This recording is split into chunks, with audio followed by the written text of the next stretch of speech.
Olá pessoal, tudo bem? Sejam bem-vindos a mais esta videoaula de Física. Esta é a aula 5.03, onde a gente vai trabalhar o tema força magnética. Inicialmente eu vou falar sobre a força magnética em cargas elétricas e depois sobre a força magnética em condutores elétricos. Então, gente, a força magnética ela é o resultado da interação entre dois corpos que estão dotados de propriedades magnéticas, como ímãs, como cargas elétricas em movimento e assim por diante. Tá? Cargas elétricas, quando elas estão dotadas de velocidade, ou seja, quando elas possuem uma determinada velocidade, ao penetrarem num campo magnético, elas poderão sofrer desvios. Esses desvios ocorrem por meio de forças, é claro, né? Poderão, por quê? Porque em determinadas situações, mesmo elas penetrando num campo magnético, elas não irão sofrer força, não irão sofrer desvio. Existem alguns casos particulares. Então a gente vai verificar aqui agora que quando uma carga elétrica, que está representada aqui pela letra Q, ó, né, esta carga elétrica positiva, ela entra num campo magnético, né, com uma velocidade v, dependendo do ângulo que ela entra, aqui está o ângulo θ, ó, ela vai sofrer uma força. Uma força vai gerar um certo desvio. E essa força magnética vai depender de 4 parâmetros. Tá? Os 4 estão destacados aqui. Ó. Ela depende da carga, depende da velocidade em que ela penetra neste campo magnético, depende do valor do campo magnético e depende também do ângulo em que ela está entrando neste campo magnético. Nessa tabela aqui mostra cada uma dessas letras aqui, o que elas significam, né? Qual a grandeza física que representa e qual a sua unidade. Carga é dada em Coulomb, velocidade é dada em metros por segundo, campo magnético é dado em Tesla e a força magnética, ou qualquer tipo de força, né, é dada em newtons. Tá, pessoal? Então, para calcularmos a força, basta usarmos esta equaçãozinha matemática aqui. E aí, gente, como a força é uma grandeza vetorial, a gente precisa identificar para onde a força atua. Experimentos realizados com partículas carregadas, tanto positiva quanto negativa, fizeram aí com que os físicos estabelecessem uma forma mais prática de saber para que lado as forças atuam e escreveram aí uma regrinha, chamaram essa regrinha de regra do tapa, onde você tem a mão direita, tá? Olha aqui no meu vídeo, a câmera está invertida, gente, tá? Então eu estou levantando a mão direita, no meu vídeo que vocês estão enxergando a minha imagem aí, está a mão esquerda, certo? Vocês vão usar a mão direita de vocês. Esses dedos, os 4 dedos aqui, tá? Que estou mexendo, eles devem sempre estar direcionados para o sentido do campo magnético, como vocês podem ver aqui na imagem embaixo. E o polegar, pessoal, deve sempre estar apontando no sentido do vetor velocidade, para onde a partícula está se deslocando. A combinação desses dois vetores, tá, que estariam no plano da palma da mão, vai gerar uma força aqui, ó, perpendicular. Tá? Essa força ela será perpendicular aos dois vetores. E aí a gente determina esse sentido da força pensando numa situação de um tapa. Por isso o nome regra do tapa, tá? Você tem a sua mão direita estendida, você tem o campo magnético, a velocidade, você dá um tapa para cima. Então a força é para cima. Se o vetor velocidade tivesse para o outro lado, você viraria a mão, o tapa seria para baixo. Então aí a força inverteria de sentido. Já vou fazer uns exemplos aqui que vai ficar melhor para vocês entenderem. Tá? Então a regra do tapa ela é bem clara, tá, pessoal? Aqui eu vou destacar novamente, ó, que vocês devem sempre colocar esses dedos aqui na direção do campo magnético e o polegar na direção e sentido do vetor velocidade. E aí o tapa vai ser dado com a palma da mão para cargas positivas, né? E aí depois eu vou ter aqui um caso específico, o tapa vai ser dado com as costas das mãos para cargas negativas. Então, aqui ó, é um resumo da regra do tapa, tá? Só para diferenciar uma situação da outra. Aqui no slide 7 eu estou mostrando para vocês, né, que o vetor força sempre vai ficar 90 graus com o plano formado entre B e V. Então aqui eu coloquei os vetores num plano em cima da tampa de uma mesa, né, e aí vocês percebam aqui ó, que esse vetor aqui forma 90 graus, tá? Conforme eu desenhei anteriormente já no outro slide. Quando esses dois vetores, vetor velocidade e vetor campo magnético, atuarem na mesma direção e no mesmo sentido, o ângulo entre esses dois vetores é 0 graus. Se a gente colocar 0 graus aqui ó, na fórmula, tá? Seno de 0 é 0. E aí 0 vezes qualquer coisa aqui ó, vai zerar. Então, significa que uma partícula, quando for lançada paralelamente ao campo magnético e no mesmo sentido, né, a força magnética sobre ela vai ser nula, ou seja, ela não vai sofrer desvio, ela não vai ganhar velocidade, ela vai manter a mesma velocidade que ela tem. Isso se observa experimentalmente, né? E, aliás, a fórmula foi estabelecida com base na experiência. Tá, pessoal? Então não existe força quando a partícula for lançada paralelamente ao campo magnético. Aqui nós temos algumas representações de vetores, né, que a gente já estudou na aula 5.02, né, vetores para a direita, para a esquerda, para cima, para baixo, e aqui o vetor saindo do plano da página e aqui o vetor entrando no plano da página. Tá? A gente vai usar essas representações aqui nos exercícios. Como vocês podem ver aqui no exemplo número 1, já usa isso, né? Diz aqui, ó, qual é o sentido da força magnética que atua nas partículas carregadas, conforme ilustrado nas figuras. Então, aqui nós podemos ver na letra A que nós temos um campo magnético, eu sei por causa que é a letra B, né? E o B está do ladinho dessa bolinha X. Então, está dizendo que o campo magnético tem várias bolinhas de X aqui, ó. Então, tem uma região do espaço bem grande aí, onde atua um campo magnético para dentro da página. Se vocês olharem, essa bolinha X está dizendo que esse campo está entrando na tela do nosso computador ou do celular, onde vocês possam estar vendo esse vídeo. Então, se o campo magnético está atuando para dentro, vocês devem esticar a mão de vocês em direção à tela que vocês estão assistindo o vídeo. Tá? Esses dedos aqui, eles devem ficar atuando em direção à tela. A minha imagem está aparecendo na mão esquerda, volto a frisar, tá, pessoal? Eu estou aqui com a mão direita, a câmera inverte, tá?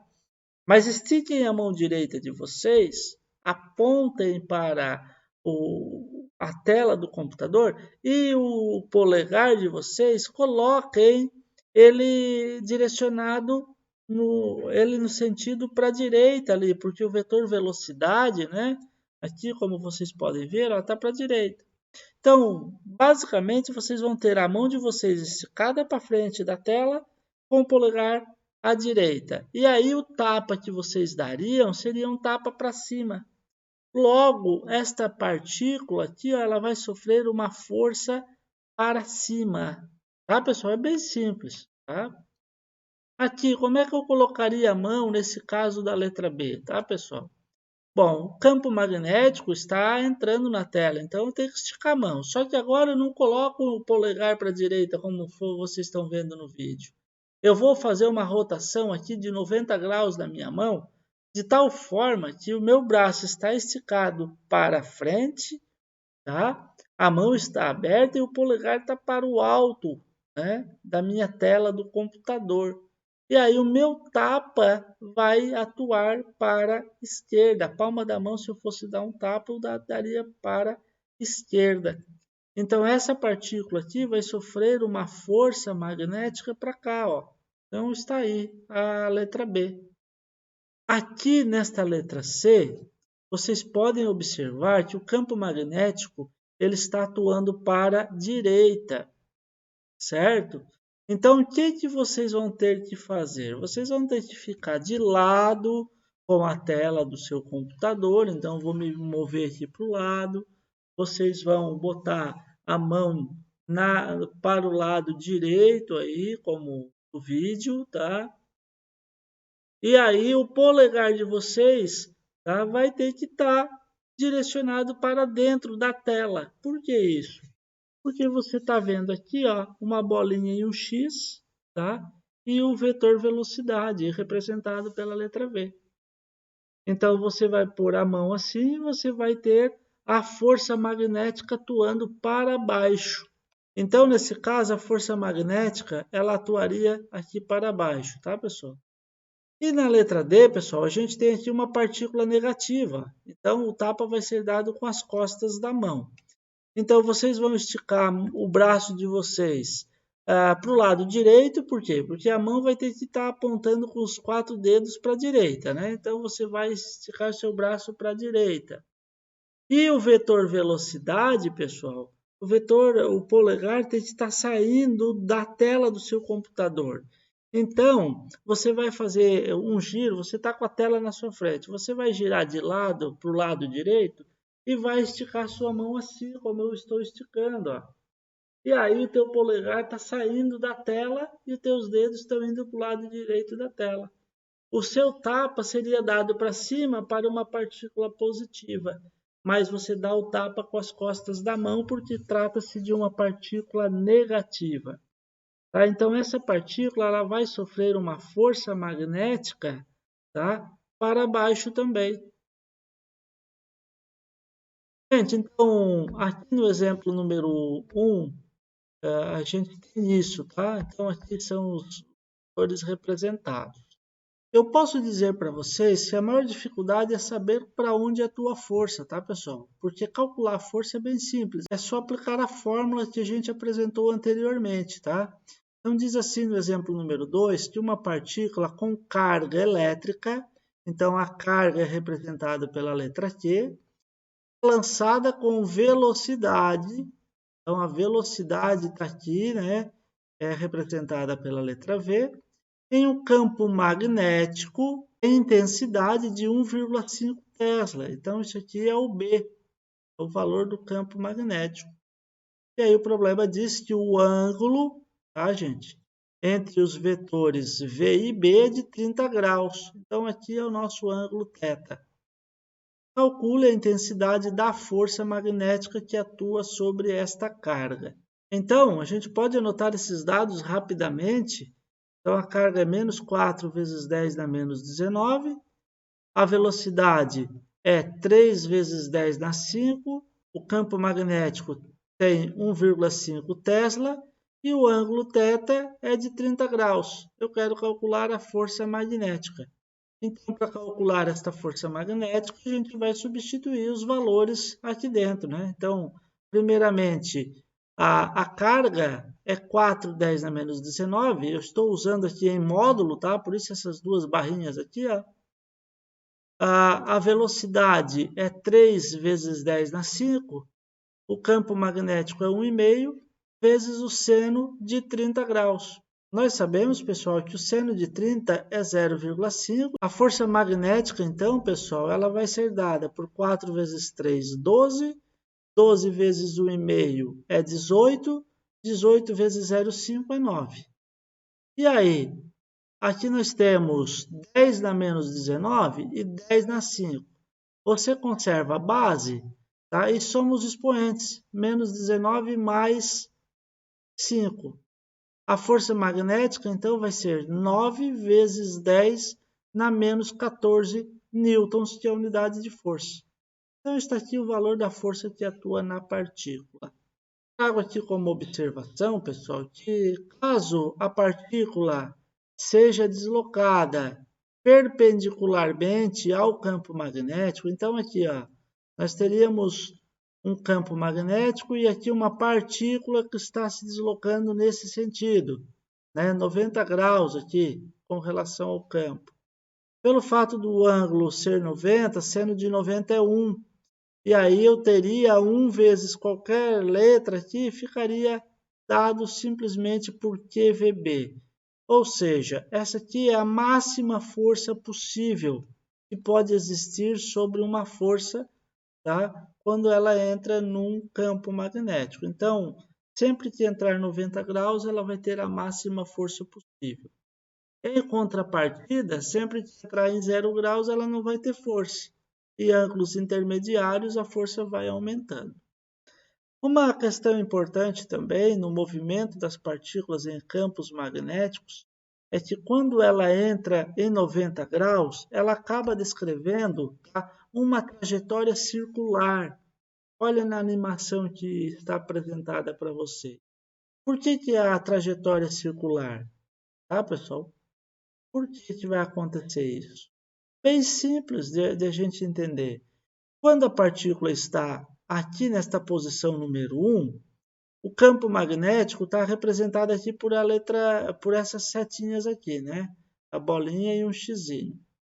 E aí você estica a sua mão, a velocidade para cima, os dedos estão apontando para dentro da tela, a força é para a esquerda do seu vídeo. Então aqui tem uma força. Só que uma força atuando sobre uma partícula, se ela estava indo para cá, ela não vai mais para cá, ela vai acabar se desviando. Então ela faz um pequeno desvio. Bom, quando ela se desvia, o que vai acontecer com ela? O campo magnético continua para dentro, o seu vetor velocidade está um pouquinho inclinado, usem a mão direita de vocês aí, o tapa vai ser novamente para dentro, ó. Então vai estar direcionado aqui, ó, certo? E aí essa partícula novamente sofre um outro desvio, ó. Ela não vai mais retinho aqui, ela sofre um desvio. Novamente, ela vai sofrer um desvio para o centro de novo, ela vai sofrer um novo desvio. E aí essa combinação vai gerar um movimento circular uniforme. Sempre que ela entrar 90 graus, ela acaba gerando movimentos circulares. E aí, pessoal, eu posso calcular esse raio da circunferência. O raio da circunferência descrita por uma partícula quando ela está se movimentando nesse campo magnético é dada por esta equação matemática aqui, ó, onde m é a massa da partícula, v é a velocidade que ela se desloca, q é a carga e b é o campo magnético onde ela está inserida. E a letra R, obviamente, é o raio da trajetória, né? E aí, pessoal, quando ela descreve esse movimento circular que a gente viu aqui no slide anterior, na animação, a partícula vai levar um certo tempo para sair do ponto 1, descrever a trajetória e retornar para cá. E esse tempo que ela leva para fazer a trajetória é chamado de período. Tá? Então, o período, o tempo que ela vai levar para fazer a trajetória, vai depender desta forma, onde é 2 vezes o π vezes o raio dividido pela velocidade da partícula. Dá para demonstrar essas equações aqui, mas a gente precisaria, tá, pessoal, fazer uma combinação de equações, então não vou usar muito tempo para isso, tá? A gente sabe aqui, então, que no exemplo 3, um elétron ele é lançado com velocidade de 3 vezes 10 na 6 metros por segundo. Então, aqui você tem o valor da velocidade. Esse elétron ele está sendo lançado perpendicularmente. Então, isso aqui significa um ângulo de 90 graus com relação ao campo magnético. E o campo magnético, tá, pessoal? Ele tem valor aqui, ó, 2 vezes 10 na menos 4 Tesla. Então, isso aqui é o B, tá? E aí o problema está dizendo que a massa do elétron é 9,1 vezes 10 a menos 31. Então, isso aqui é o M. E que a carga do elétron, né, gente? Tá? Ela tem valor, eu até vou destacar aqui, ó. Ela tem valor de 1,6 vezes 10 a menos 19. Então, isso aqui é a carga do elétron. Bom, eu posso anotar todas essas informações aqui, né, pessoal? Então, eu tenho, primeiramente, a velocidade, 3,2 vezes 10 na 6 metros por segundo. Depois eu tenho aqui o ângulo, que é 90 graus. Eu tenho aqui o campo magnético, que é 2 vezes 10 na menos 4. Eu tenho aqui que a massa é 9,1 vezes 10 na menos 31. Eu tenho aqui que a carga é 1,6 vezes 10 na menos 19. O problema está pedindo para calcular o raio e o período. Então, quero o R e quero o T. É só usar as duas equações. Tá? Então, aqui nós temos os dados anotados bem bonitinho para vocês. O raio a gente vai usar M vezes V dividido por QB. O período 2πr dividido por V. Tá? Então, o slide 20 e 21 é para isso. Bom, o raio vai ser dado por massa, 9,1 vezes 10 na menos 31, multiplicado pela velocidade, 3,2 vezes 10 na 6, dividido por carga, 1,6 vezes 10 na menos 19, vezes o campo magnético, que é 2 vezes 10 na menos 4. Gente, aqui a experiência com o cálculo nos faz fazer esse exercício mais rápido. Olha só, eu sei que aqui 1,6 vezes 2 é 3,2. Então, esse 3,2 da multiplicação aqui cancela com esse de cima. Sobra 9,1. Aqui, pessoal, na potência de base igual, quando eu multiplico, eu conservo a base e somo os expoentes. Então, mais 6. E quando eu estou dividindo por base igual, eu devo subtrair. Então, menos 19, menos 4. Então, o raio da trajetória circular vai ser 9,1 vezes 10, e aí eu faço todo esse cálculo aqui dos expoentes, né? Então, menos 31 mais 6, mais 19, mais 4. Então, R vai ser 9,1 vezes 10, ficou 29 aqui, né? 29 menos 31 fica menos 2. Tá? Então, o raio é de 0,091 metros. Isso aqui equivale a 9,1 centímetros. Tá, pessoal? Então, seria o raio da trajetória circular. O período, então, vai ser 2 vezes 3,14 vezes o raio. A gente calculou o raio ali, né, pessoal? Então, o raio, vamos usar aqui na unidade metro, esse 0,091, dividido pela velocidade. A velocidade, 3,2 vezes 10 na 6. Então, multiplicando esses valores do numerador, a gente vai obter o valor de 0,57. Isso na parte de cima. E na parte de baixo, 3,2 vezes 10 na 6. Agora, fazendo essa divisão aqui, a gente pode fazer assim, a gente divide isso aqui, isso aqui vai dar 0,18. E aí, o 10 na 6 vai ficar na parte de baixo aqui. Tá? E eu posso muito bem agora escrever o 10 na 6 no numerador, trocando o expoente, fazendo menos 6.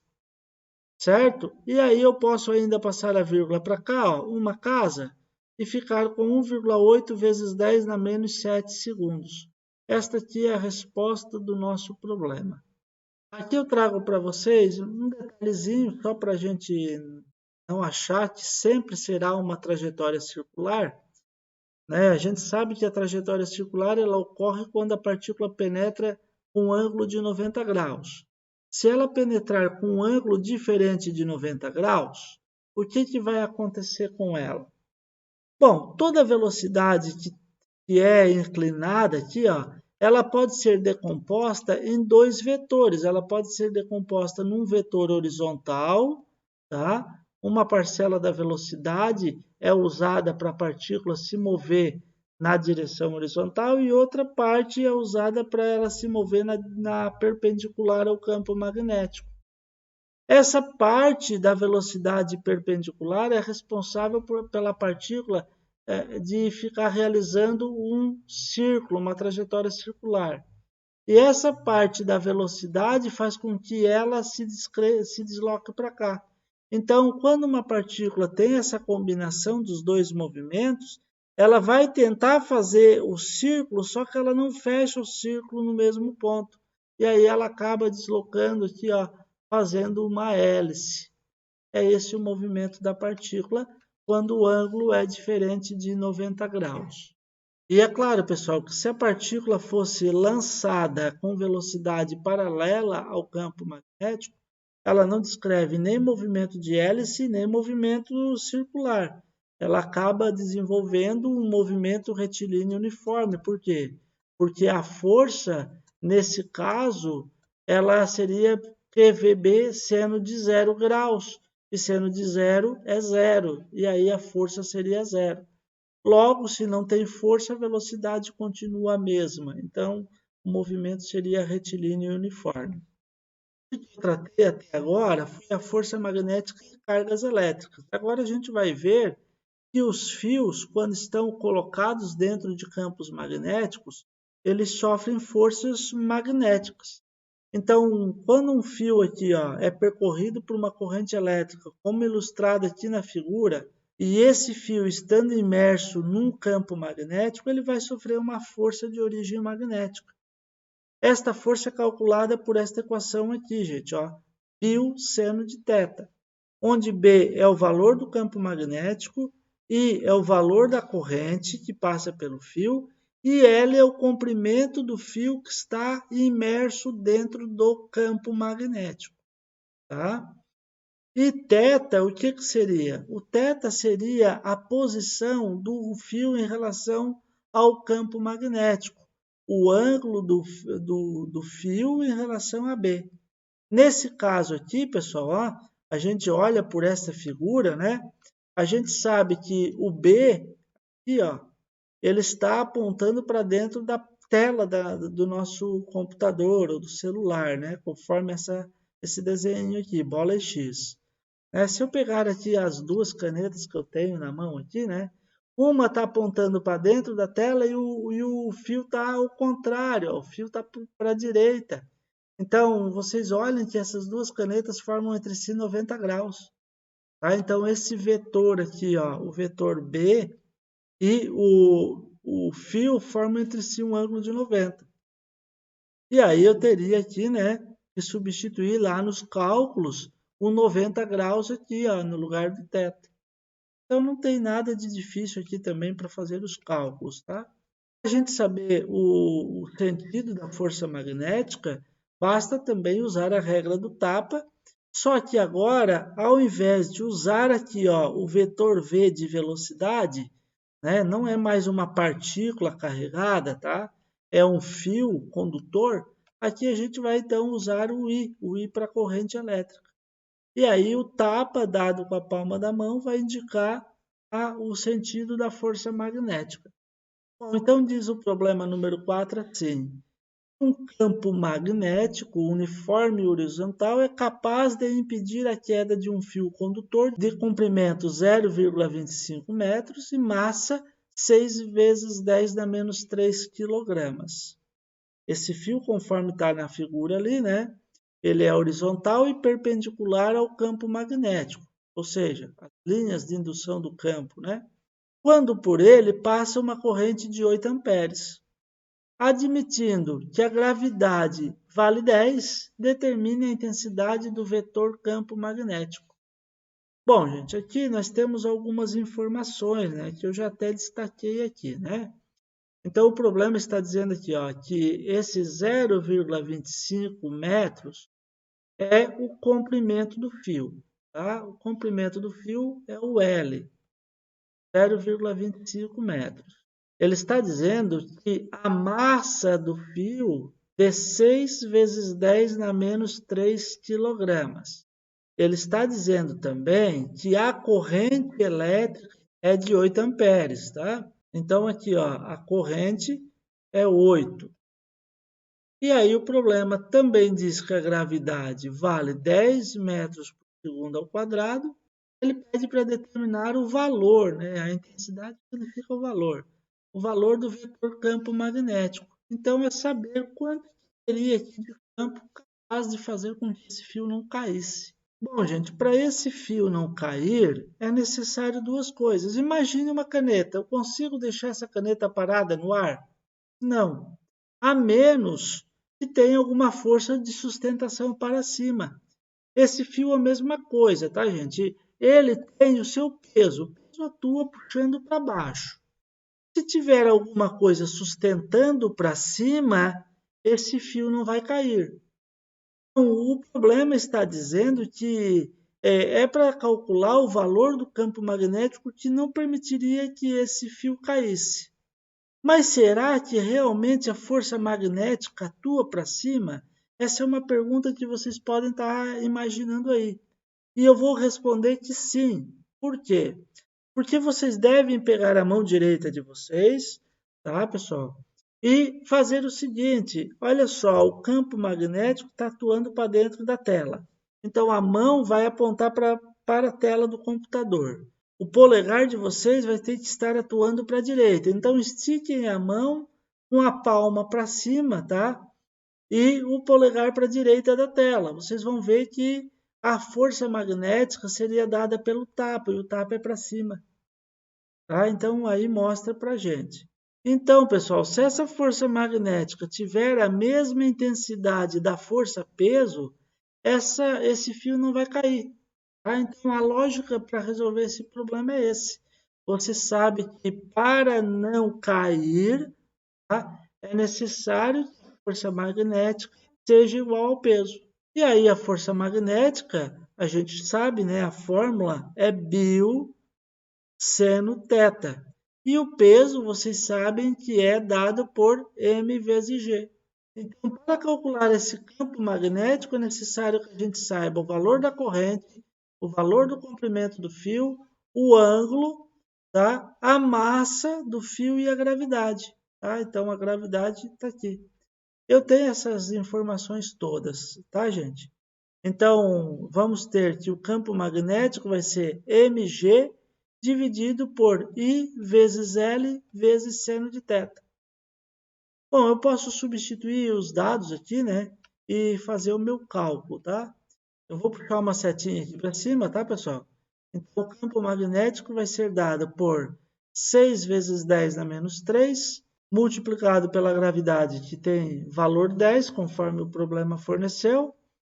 A corrente elétrica é 8, está ali à esquerda, multiplicado pelo comprimento, que é 0,25, multiplicado pelo seno do ângulo θ, que é 90 graus. Bom, mas seno de 90 é 1. Tá? Então, eu vou ter aqui 60 vezes 10 na menos 3, dividido por 8 vezes 0,25. Isso dá 2. O campo magnético vai ser 30 vezes 10 na menos 3, ou ainda posso escrever 3 vezes 10 na menos 2 Tesla. Está aqui, então, a resposta do nosso problema. E para finalizarmos aqui o assunto força magnética, eu vou trazer para vocês aqui uma equação que permite que a gente calcule a força existente entre dois fios devido à passagem da corrente elétrica por eles. Ah, mas como assim, professor? Dois fios que conduzem eletricidade, eles tendem a se aproximar? Sim, eles tendem a ser atraídos. Por quê? Porque conforme a gente viu na videoaula anterior, né, um fio retilíneo produz um campo magnético. E a gente sabe pela regra da mão direita que esse fio é circular, né, e no lado direito o campo está entrando e no lado esquerdo o campo está saindo. Bom, então significa que o fio número 1 produz campos magnéticos, tá, à sua direita, sempre entrando. E esse fio número 2, por estar exposto ao campo produzido pelo fio número 1, ele vai sofrer essa força aqui. Ó. Se vocês olharem pela regra do tapa, o fio número 2 está com uma corrente para cima, então o nosso polegar da mão direita está para cima e os dedos estão apontando para dentro da tela, tá? Por causa aqui, ó, desse vetorzinho. Então esse fio sofre uma força para a esquerda, o tapa que ele sofreria seria nessa direção. Então, pessoal, essa força aqui, ó, ela é decorrente do fato do fio 1 produzir campo magnético. E aí a gente pode fazer análise contrária, né? Se eu apagar tudo isso aqui, ó, e eu imaginar que o fio número 2 está gerando um campo magnético, né? Então, ele gera um campo à sua esquerda, um campo para fora, então esse fio número 1 vai sofrer a ação desse campo, e a ação desse campo é uma força para o outro lado. Então a gente diz que esses fios, quando conduzem correntes no mesmo sentido, conforme está aqui nessa figura, eles têm essa força calculada por essa equação matemática, né? O valor da corrente de cada um dos fios, está aqui ó, as correntes. L é o comprimento do fio aqui, tá? E D é a distância entre eles. E aqui são duas constantes, a constante miséria e a constante π. Bom, gente, é só aplicar a fórmula e vocês vão ter o valor da força. Eu vou só chamar a atenção que caso esses fios tivessem correntes em sentidos opostos, tá? Um para cima e outro para baixo, por exemplo, essas forças aqui elas não seriam de atração, elas seriam de repulsão. Então, gente, eu destaco isso aqui nesse slide, né, número 28. Ó. Correntes no mesmo sentido, força de atração, e correntes em sentidos opostos, força de repulsão. Então é isso. E para fazer o cálculo, basta usar a equação matemática. O exemplo número 5 é o último exemplo, então, desta videoaula, diz assim, que os fios eles têm mesmo comprimento de 40 centímetros. Então, aqui, ó, o L é 40. Posso já escrever em metros, tá? Eles estão distanciados 20 centímetros, então aqui ó, é o valor do D. Eu vou anotar aqui a distância entre eles, 20 centímetros, 0,2 metros. A corrente num deles é 3 e no outro é 2. Inverter não tem problema nenhum, tá? 3 amperes e no segundo uma corrente de 2 amperes. Calcule a força magnética entre eles. Calcular o F, tá, gente? Então, eu sei também que a constante tem esse valor aqui, né? Aqui nesse slide tem todos os dados digitados e a fórmulazinha que a gente tem. Então, a força existente entre os fios 1 e 2 vai ser dada por 4 vezes π vezes 10 na menos 7, que é o valor da constante. Aqui, ó. O comprimento do fio é 0,4 metros, multiplicado pela corrente no primeiro e a corrente no segundo. Então, 3 vezes 2, então as duas correntes, dividido por 2π vezes a distância de separação entre os fios. Tá aqui, ó, 0,2 metros. Gente, aqui dá para cortar, ó, 4π com 2π sobra 2. Aqui eu também posso cortar, ó, 0,4 dividido por 0,2 sobra 2. Então, vai sobrar para a gente aqui de maneira bem simples. 2 vezes 2, 4 vezes 3, 12 vezes 2, 24. 24 vezes 10 na menos 7. Ou eu ainda posso dizer que é 2,4 vezes 10 na menos 6 e a unidade de força é o Newton. Gente, percebam que essa força aqui ó, é um valor muitíssimo pequeno, tá? Então tem esse valor aqui, ó. É uma força muito desprezível, mas existe essa força entre os condutores. Enfim, pessoal, concluímos então o nosso estudo sobre força magnética. Deixo o meu grande abraço e nos vemos na próxima videoaula. Tchau, tchau.